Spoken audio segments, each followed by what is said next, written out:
क्या आपने कभी सोचा है कि हम सिर्फ और सिर्फ सूजी का इस्तेमाल करके कोई परफेक्ट सा नाश्ता बना सकते हैं? तो जी हाँ, अगर आप भी सूजी के नाश्ते की तलाश में हैं तो आप बिल्कुल ठीक वीडियो पर आए हैं।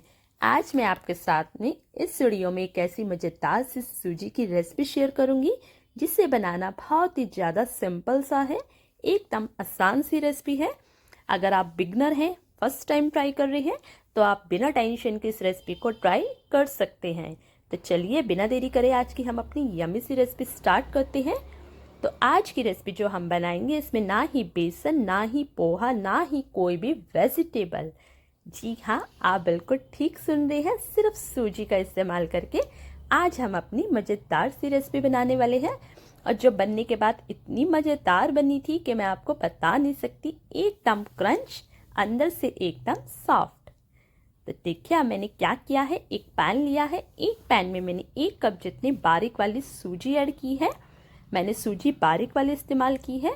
अगर आपके पास मोटी वाली है तो आप इसे एक बार मिक्सर जार में फाइन कर सकते हैं, तभी आप इसको इस्तेमाल करिए, क्योंकि इस रेसिपी में आप बारीक वाली सूजी ऐड करेंगे तो रेसिपी एकदम मज़ेदार सी बनेगी हमारी। तो मैंने जितनी सूजी ली थी उसका मैंने 1.5 गुना जितना पानी ऐड किया है। 1 कप सूजी में मैंने 1.5 कप जितना पानी ऐड कर दिया है। अब मैंने इसको स्पाइसी बनाने के लिए आप अपने अकॉर्डिंग जैसा भी मसाला खाना पसंद करते हैं अपने अकॉर्डिंग इसे कम ज़्यादा स्पाइसी बना सकते हैं। तो मैंने इसमें थोड़ी सी चिली फ्लेक्स ऐड की है, थोड़ा सा चाट मसाला ऐड किया है, स्वाद अनुसार नमक ऐड किया है। बस इन सारी चीज़ों को ऐड करने के बाद मैं इसे बिल्कुल अच्छे से मिक्स कर लूँगी। तो देखिए मैंने इसे बिल्कुल परफेक्टली अच्छे से मिक्स कर लिया है। अब हम क्या करेंगे, यहाँ पर मैंने अब गैस को ऑन कर दिया है। अब मैं इस बैटर को लगातार चलाती रहूँगी। जैसे ही मैं इसको लगातार चलाऊँगी तो इसकी कंसिस्टेंसी धीरे धीरे टाइट होने स्टार्ट हो जाएगी और इसे हमें एक परफेक्ट से डो फॉर्म में कन्वर्ट करना है। तो आज की रेसिपी आपको कैसी लग रही है मुझे कमेंट करके ज़रूर बताइए। रेसिपी अगर आपको थोड़ी सी भी पसंद आ रही है तो प्लीज़ लाइक शेयर करना बिल्कुल मत भूलिए। चैनल पे नए हैं तो चैनल को सब्सक्राइब जरूर कर लीजिएगा, जिससे आपको आने वाली रेसिपी की नोटिफिकेशन सबसे पहले आप तक ही पहुंचेगी। तो देखिए मैंने बिल्कुल ही बैटर को अच्छे से मिक्स कर लिया है। इसकी कंसिस्टेंसी हमारी टाइट होनी स्टार्ट हो गई है। बस देखिए इस टाइप से ये धीरे धीरे टाइट होनी स्टार्ट हो गई है।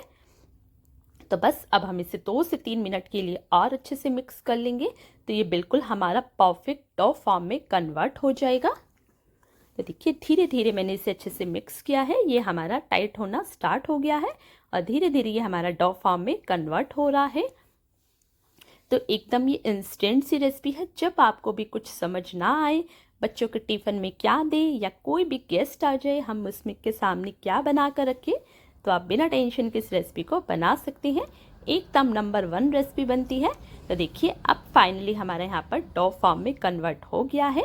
बस देखिए जैसे ही ये टाइट हो गया है अब मैं यहाँ पर गैस को ऑफ कर दूंगी और हम इसे क्या करेंगे, ठंडा होने के लिए एक बर्तन में निकाल लेंगे।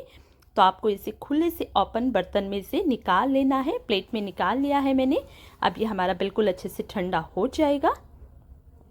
तो देखिए बिल्कुल परफेक्टली हमारा अच्छे से ठंडा हो जाएगा। तो ये ठंडा होने के बाद हम इसे एक परफेक्ट सी शेप में देंगे। अगर आपको लग रहा है ये आपके हाथों पे चिपक रहा है शेप देते टाइम, तो आप क्या कर सकते हैं, इसे हल्का सा घी या ऑयल से ग्रीस कर सकते हैं जिससे ये बिल्कुल भी नहीं चिपकेगा। तो देखिए मैंने इसे अच्छे से प्लेट में निकाल लिया है और ये हमारा अच्छे से डो ठंडा भी हो गया है। अब मैं इसे क्या करूँगी, फिंगर की हेल्प से इसे अच्छे से फ्लैट कर लूँगी। देखिए आपको इस तरीके से इसे अच्छे से फिंगर की हेल्प से फ्लैट कर लेना है। देखिए ये बिल्कुल जब ठंडा हो जाए तब आपको इस प्रोसेस को करना है और इस स्टेप को आपको ज़रूर फॉलो करना है, जिससे कि हमारा नाश्ता बिल्कुल परफेक्ट शेप में बनेगा। अब ये मैंने देखिए इसको फिंगर की हेल्प से अच्छे से फ्लैट कर लिया है। अब मैं क्या करूँगी, अब आप चाहें तो किसी भी कटर का इस्तेमाल कर सकते हैं और देखिए हम इसे बिल्कुल अच्छे से बीचों बीच कट कर लेंगे और इसे 4 पीसेस में हम कट कर देंगे। तो देखिए मैंने एक शेप बीच में से कट की है और एक इसके अपोजिट की है। तो यहाँ पर हमारे 4 पीसेस में बिल्कुल अच्छे से ये कट हो गया है। अब आप इसे जैसे ही उठाएंगे, अगर आपको लग रहा है शेप इसकी थोड़ी बहुत ऊपर नीचे हो गई है तो आप इसे अच्छे से परफेक्ट से बना सकते हैं। तो देखिए बिल्कुल ये अच्छे से हमारी परफेक्ट सी शेप रेडी हो गई है। बस इस तरीके से मैं अपने सारे के सारे शेप्स एक परफेक्ट सी बना लूँगी। तो बस आप इसे क्या कर सकते हैं, आप इसे दो तरीके से बना सकते हैं। चाहे तो आप इसे डीप फ्राई करके भी बना सकते हैं, नहीं तो आप इसे स्टीम करके भी बना सकते हैं। दोनों तरीके से हमारा नाश्ता बहुत परफेक्ट बनता है। बस यहाँ पर हमारे सारे शेप रेडी है और मैंने यहाँ पर ऑयल को भी अच्छे से प्री हीट कर लिया है। तो हमारा ऑयल भी अच्छे से बिल्कुल गर्म हो चुका है। अब मैं क्या करूँगी, इसमें एक एक करके पीसेस को ऐड कर दूँगी। तो देखिए इस तरीके से मैं इसमें पीसेस को ऐड कर दूँगी और बस ये इंस्टेंट से बनने वाली रेसिपी है। जैसे ही मैं इसमें पीसेस को ऐड करूँगी, ऑयल हमारा अच्छे से गर्म है, देखते ही डालते ही हमारा नाश्ता अच्छे से क्रिस्पी हो जाएगा। तो देखिए अब मैं इसे पलट लूँगी, नीचे से हमारा नाश्ता अच्छे से परफेक्टली क्रिस्पी हो गया है। बस तो रेसिपी आपको कैसी लगी, थोड़ी सी भी पसंद आई हो तो प्लीज़ शेयर करना बिल्कुल मत भूलिए। तो देखिए हमारा नाश्ता तो बनकर रेडी हो गया है। अब आप इसे कब बना रहे हैं, एक बार इसे ज़रूर करना, क्योंकि ये बहुत मज़ेदार सी रेसिपी है। अब मैं क्या करूँगी, इसे थोड़ा सा क्रिस्पी और कर लूँगी और गर्मा गर्म से नाश्ते को एक प्लेट में निकाल लूँगी और आप इसे अपनी मनचाही चटनी के साथ एंजॉय करिए।